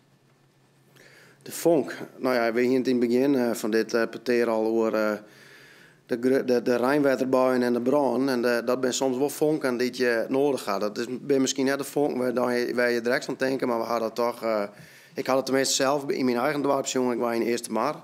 En wij hadden van zomer enorme waterhoellijst gehad. En ik had dat wel merken. Dus dat bij ons de dorpscoöperatie meestal toch zich gewoon spontaan ommelden. Omdat ze denken van er staat 20 centimeter waterbuis in een huis. Het is nou toch echt meens. Wie moet nou aan de bak? Is het zo plat dat het zo hier? Ja, bij sommige mensen is dat die lijsten. Je kan aan de ene kant zeggen van het is jammer. Wij als coöperatieve beweging door ons best om mensen om het net zo vaak om te letten. Maar dan ben je juist soms ook dat soort vonkjes nodig om mensen om te fietsen. En dan moet je wel een antwoord hebben. Ja. En dus dan moet je wel daarop anticiperen kennen. Nou, hoe is dat in Waardhoeken? Want daar stiert, dat weet ik, dus daar heb ik net een heel soort plans bij in hoor nog. Wij hebben natuurlijk ook wel dikke bij in maar ik vind dat die vonk daar mooi oorstlijn is. Wat ik wil zeggen is dat bij ons natuurlijk, wij hebben een paar dorpen die hebben een dwarfsmolen. Ik heb er zelf een keer nog mooi in de jaren 90 wie we er al mooi naar gaan. Dan heb je een dwarfsmolen. Dus wat je ik nodig heb, is mensen die het voorop rennen soms even. Die de Karel Luca, ik zeg even naar de coöperatie, je naast mij. En als mensen zeggen dat het werkt, dan wordt het wel heel plezierig. En ik zeg dat de wereld om ons heen verandert. Het wordt geen wat belangrijker. Dat we. Neem nou bijvoorbeeld bij ons een dorp als Dronriep. In Dronriep het stelt, wij willen gewoon helemaal neutraal wezen. Zelf als dorp, we willen maar gaan. Moois bedrijfsleven. Nou, dat ondersteunen we. Dan zorgen we dat er dat er wat geld vanuit de gemeente, vanuit uw spotten, die we vinden kennen, daarom bestegen, zodat zij ondergaan kunnen. Krijgt is zijn terug, dacht ik, door Christel. Ja, maakt je soms zeker een fout, dat mooi. Of terug het college wat we krijgen gewoon hè. Maar begin, toch wat. We kunnen net langer uitstellen. Nou, en ik denk, als je nou wat koprenners hebt, wat voorrenners, sjut er nou en laat zien waar je doet. Dat helpt ik. Ja, dat is ik absoluut ondervinding. Dus dat je beginnen moet, je moet het net direct te complex en te groot maken. Je had die lietse succes nodig. Een dak waar bij de opbrengsten waar geïnvesteerd wordt in biodiversiteit, dat er bijenplanten worden. Dan, een van onze leden had ik een initiatief dat ze mij het geld van het zenendak 600 bijen uitzuddelen in het dorp. Gewoon onbellen bij de meesten thuis van je alsjeblieft van de coöperatie wil je ook die voor u in een groenplantje. Nou, dat soort lietse dingen, dat fiet het meestal aan en dat ben eigenlijk de echte vonken die we maar ook nodig hebben. Ja, want Marije, daar is ook wel zijn van, eigenlijk zoenen we gewoon volop zichtbaarder wezen, Matte. Dat zei Jan Krek ook al, bij het dorpshuisje. Ja. Bibliotheken heeft het toer. Ja, dat is echt vers van de pers deze week. We hebben heel goed contact met de bibliotheek in Smallingeland. En vanuit die bibliotheek ben je al heel actief met het thema duurzaamheid. Bereiken zijn doelgroepen die het moeilijk soms te bereiken zijn. Die het net bijvoorbeeld naar de jongen in de dorpshuizen komen, zeg maar. En we gaan nou eigenlijk met alle Friese bibliotheken aanpraten. Van laten we overal, door heel Friesland, dus echt in stad en dorp, zeg maar, waar de bibliotheek dan nog zit, maar ik wil even erbij zeggen. Laten we daar het thema ook op de kaart zetten. En dat mensen gewoon het ook overal straks inkomen. Dus net alleen van de energiecoöperatie, net alleen bij de gemeente, maar ook bij de bieb. En misschien wel in de supermarkt straks. Dat lijkt het mij heel wenselijk. Dat het zo laagdrempelig mogelijk wordt. En herhaling. Ja. En dat mensen in de bieb vind ik het mooi. Dat dan echt een soort van loket wordt. Waar die vragen een keer stellen. Van ja, ik wil wel wat, maar waar moet ik beginnen bijvoorbeeld? En dat er dan iemand is straks. En dan mag ik echt wel zeggen, dat die is er dus nog net. Dus ik ga net morgen naar de biep, maar dat wordt dan werkt. Ik hoop, ik zei ze binnen een hier boek en ik wil zinnenpaneel. Een boek over zinnenpaneel zo keer. Maar nee, daar haak ik heel erg verwachtingen van. Dat is mooi. Dus dat is eigenlijk wel echt dat zichtbare, wat Jan zei. Hey, en Bart, ik denk dat heel veel corporaties jaloers zijn op de jongeren. Hè? Want die staan compleet anders in dit hele gedoe. Er is geen keus. Jij zei net al, ik voelde toen ik die ijsschotsen zag smelten, ijsberen, nou allemaal in de problemen. Die generatie van jou, is dat onze toekomst uiteindelijk? Staan die echt klaar om te knallen? Nou ja, dat een heel groot deel wel. Maar wat eigenlijk veel interessanter aan die coöperaties is het hele deel dat nu nog niet staat. Want daar is het krijg hoe lokaal het je zitten en van deze uitzending hier met hoe de voetbalclub best bij is. Nou ja, en dat is volgens mij ook een hele mooie kans om juist die mensen te bereiken die je normaal niet ziet en hier niet over spreekt. Ja. Als die de voetbalclub inkomen, de derde helft, die gaan er lekker met z'n allen zitten en dat eerste biertje, dat is vanwege het zonnepark naast de deur. En dat biertje is ook nog koud, want het stroom wordt geleverd door dat zonnepark. Ja. Kijk dan. Zo moet je het dus doen met bier. Oké. Nou, ik ben er wel even voor. Maar is dat, want je moet op een andere manier gaan activeren. Hè? Want je ziet dus ook wel die discussie nu dat bijvoorbeeld zo'n Greta Thunberg dat die te extreem is. Hè? Dat jongeren ook wel denken, nou dat hoeft allemaal niet. Of kan het voor jou eigenlijk niet te extreem? Moeten we nu echt gewoon alles uit de kast trekken voor die jongeren? Nou ja, mij jaag je er niet meer weg. Maar het is ook maar jij bent een milieukundestudent, maar er zijn ook een paar die zitten gewoon over te gamen. En die denken, het zal wel, weet je wel. Nou ja, en die ga je daar niet mee bereiken. Nee. Die ga je bereiken met de kansen van zo'n park. Dus het koude biertje dat je krijgt na de wedstrijd. Of extra PlayStation-tijd. Nou ja, extra PlayStation-tijd. Of inderdaad, dus de kostenbesparing die je ermee kan pakken. Iedereen heeft er weer een andere raakvlak mee. Maar ik heb ook wel eens, dat vraag ik eventjes ook aan Jan Willem, het idee dat zij veel verder zijn dan de meeste mensen, toch? De jeugd. Die hoeven niet meer te overtuigen. Eén ding is natuurlijk duidelijk, hè? De jeugd had de toekomst. Dus wat dat betreft kunnen we daar absoluut net zonder. Maar ik denk zeker dat de jeugd, tenminste dat merken wij, dat de generatie van nou, die gaat ik heel oors om met bijvoorbeeld de definitie van bezit. Hè? Die zie vol meer naar gebruik. Die zie ik naar uw van wat heb ik nodig in mijn woning. Hè? Ik wil, dus die ben vol meer wend om te denken in middel versus doel, zeg maar. Hè? Wij denken, ik bij onze coöperatie werd nog heel vaak dacht ik in technische oplossingen, hè? Hoe warmtepompen en in hoe zonnepaneel, maar daar gaat het natuurlijk eens helemaal niet om. Het gaat erom dus dat je een stuk comfort krijgt en dat je op een betaalbaar mogelijke manier warmte wordt en dat je misschien wel de transitie maakt wordt naar elektrisch rijden en dat er dan een oplossing komt om die op te laden, het liefst zo green mogelijk.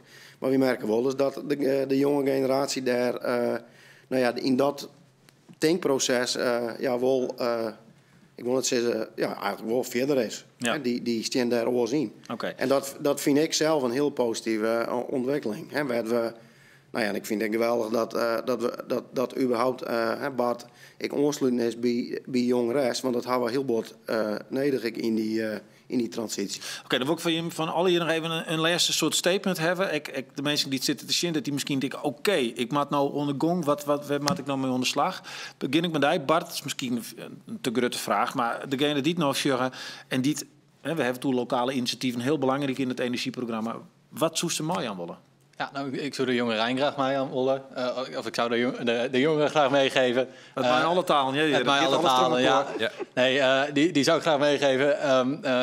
Sluit je ook aan bij bijvoorbeeld Jongres. En kijk samen met ons waar wij die impact gaan maken. En tegen de oudere generatie zou ik zeggen, nodig om ons uit en niet alleen maar in de vrije tijd. Dus kijk inderdaad naar waar de jongeren al in het klaslokaal zitten, waar ze al bezig moeten met schoolopdrachten, waar ze zoeken naar een bijbaan.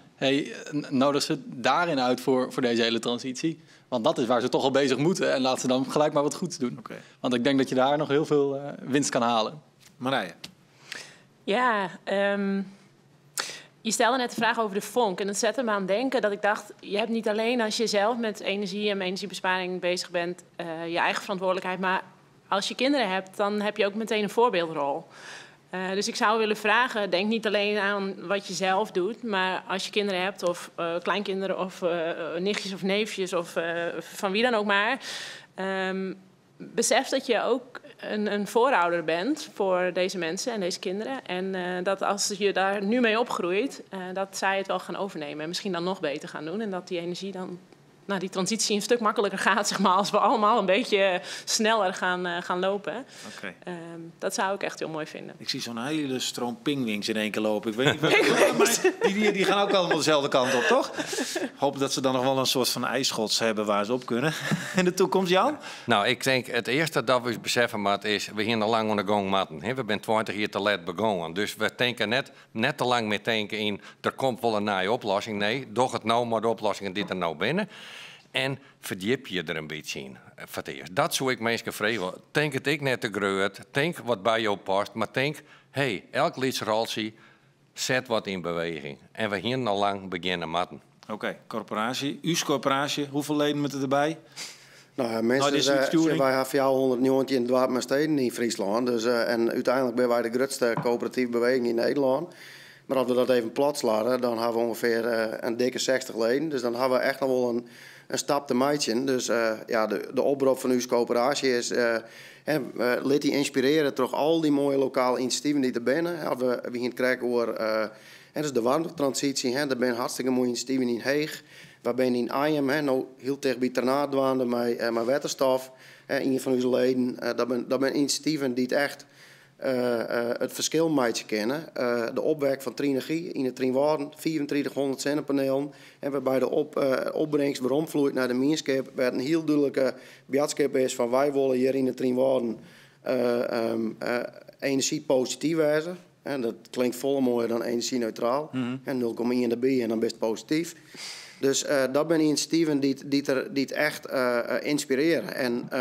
En als er mensen binnen die mijn coöperatie beginnen willen en die weten net hoe dat moet, look aan de bel. Dat kan bij de gemeente, dat kan bij uw coöperatie, dat kan bij de provincie. Ja. Daar weten ze de wij te vinden maar ook maken we deze transitie. Oké. Nou, ik geloof dat de boodschap aan die duidelijk is, Roelof. Dat is lid van uw coöperatie. Ik wou er ergens lid van worden, want ik vind het schande dat mijn energie gewoon naar een grote maatschappij gaat. En wij krijgen stagiaire, denk ik. Ik denk dat ik maak. Ja. Die boodschap neem ik. Ik neem alle boodschap maar. Tegen dank al eer. Leuk dat je hem er wien. We zijn nog niet klaar, want we gaan straks even kijken naar wat het doet voor de Friese. Want dat is natuurlijk ook altijd even belangrijk. Hoe valt nou deze informatie? Dat is ontzettend leuk. Dat ga ik straks doen met Arjen Brander van het Fries Sociaal Planbureau. Wat ik graag even aan u wil meedelen, dat is wel belangrijk. Want dat energieprogramma, dat is tot 23 oktober ligt dat ter inzage. Dan kunt u zelf eventjes naar het provinciehuis gaan. Gewoon even aankloppen, een kopje koffie en dan even inkijken. Maar hij is ook digitaal te bekijken. Heeft u op- of aanmerkingen, dan kunt u die doorgeven. En dan worden die meegenomen in de zienswijze. Dus dat is nog graag wat ik wil meegeven. We sluiten dus deze 5 thema's, belangrijke thema's die we hebben gesproken, sluiten we voor nu af. En dat doen we nog eventjes met een kleine compilatie hoe het was.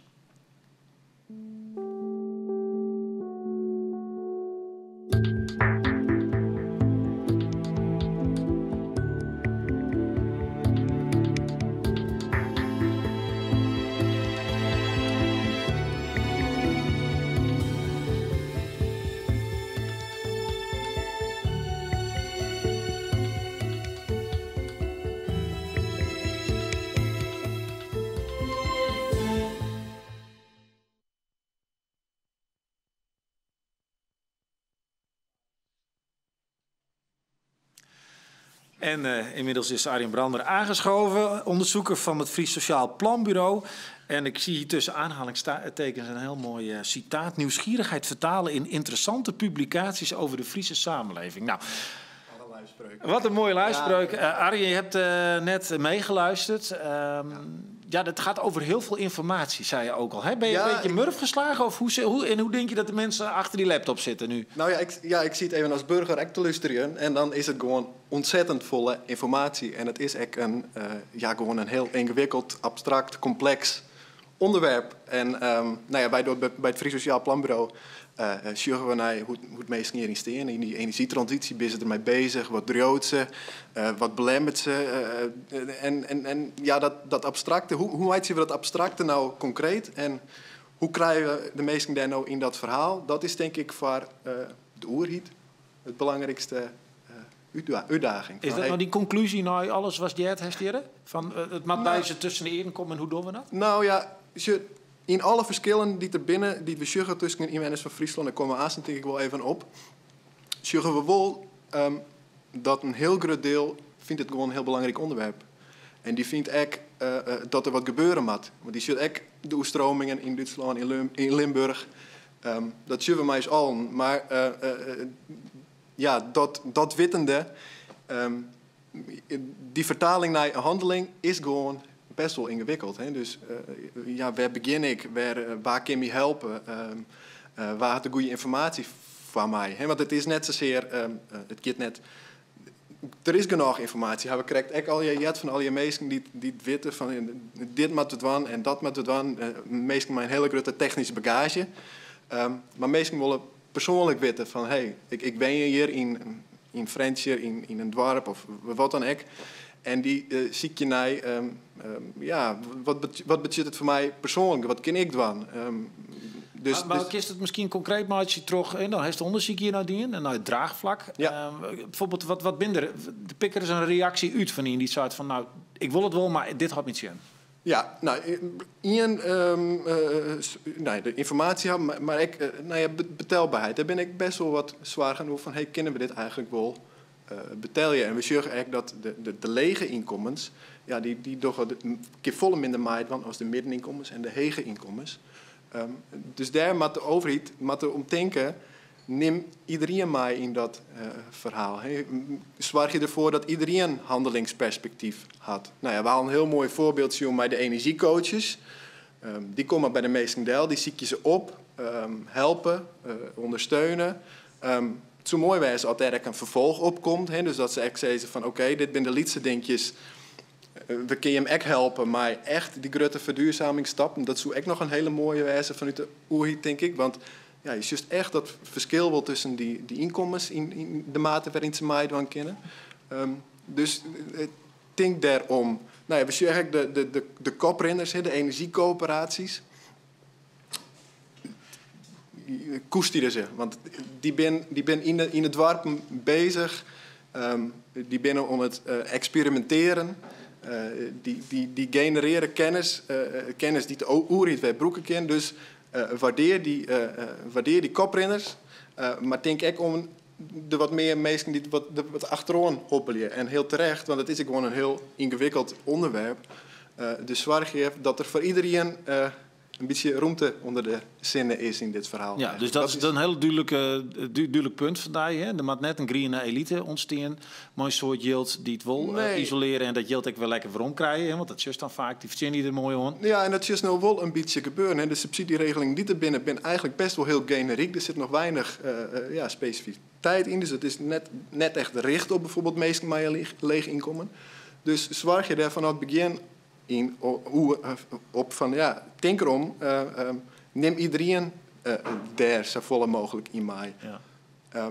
En dat is juist echt met de participatie. En we hebben best wel wat slechte voorbeelden in Friesland natuurlijk van duurzame energieprojecten die het wel realiseerd binnen en met de burger zien weer. Maar ja, dat is toch teruggaan.